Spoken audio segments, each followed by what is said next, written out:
Yeah, baby, tell me what's come over you. Your phone light up 1K28 on you.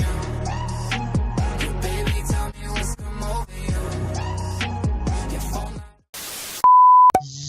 Yo tout le monde, c'est Colbo. Aujourd'hui on se retrouve pour une nouvelle vidéo les bros sur Neo Studio où je vais vous présenter tous les easter eggs présents dans Venom. D'ailleurs juste avant de commencer les bros, restez bien jusqu'à la fin de la vidéo, je vous donnerai une petite anecdote sur Venom. On commence tout de suite.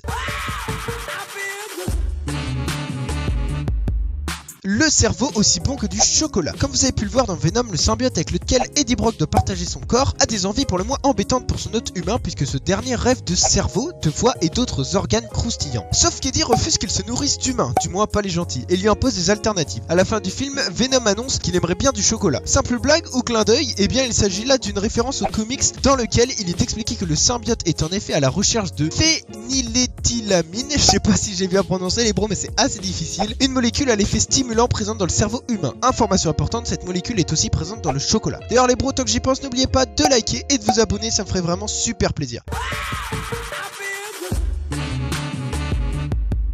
Venom possède deux scènes post-génériques et la première est directement connectée au film. Pour les fans des comics, la référence est plutôt évidente, mais pour tous les autres, je suis là pour vous. On y découvre Woody Harrelson qui prête ses traits à Cletus Cassidy, un serial killer enfermé dans une prison de haute sécurité. Eddie Brock est là pour l'interviewer et avant même que l'entretien ne commence, Cassidy déclare « Quand je sortirai et ça arrivera, il y aura un carnage ». C'est donc le personnage de Carnage qui est teasé, l'un des plus grands ennemis de Venom qui devrait jouer un rôle très important dans Venom 2.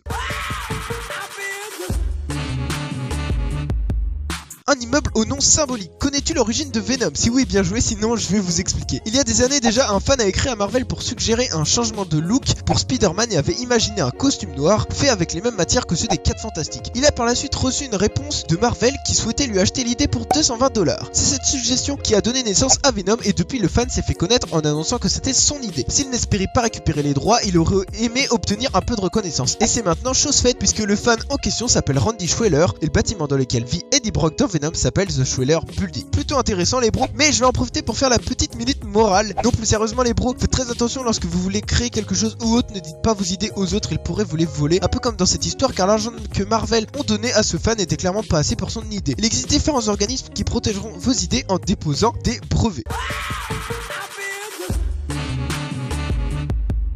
On remercie les créateurs. Puisqu'on est dans les hommages, on pense évidemment aussi à ceux qui ont véritablement créé le personnage de Venom. Lorsqu'Eddie fouille dans les mails de sa fiancée Anne, on découvre que cette dernière travaille pour le cabinet d'avocats Michelini et McFarlane. Et ces noms n'ont pas été choisis au hasard, puisqu'il s'agit des noms de famille des deux créateurs du anti-héros, David et Todd. Au fait les bros, juste avant de terminer cette vidéo, comme je vous l'avais promis, voici une petite anecdote sur Venom. En plus de représenter Eddie Brock, Tom Hardy a également assuré la voix et la doublure physique de plusieurs scènes de Venom. Sur ce les bros, je vous souhaite une bonne journée, une bonne soirée, n'hésitez pas à vous abonner et à liker. Moi je vous donne rendez-vous très bientôt pour une prochaine vidéo. Ciao.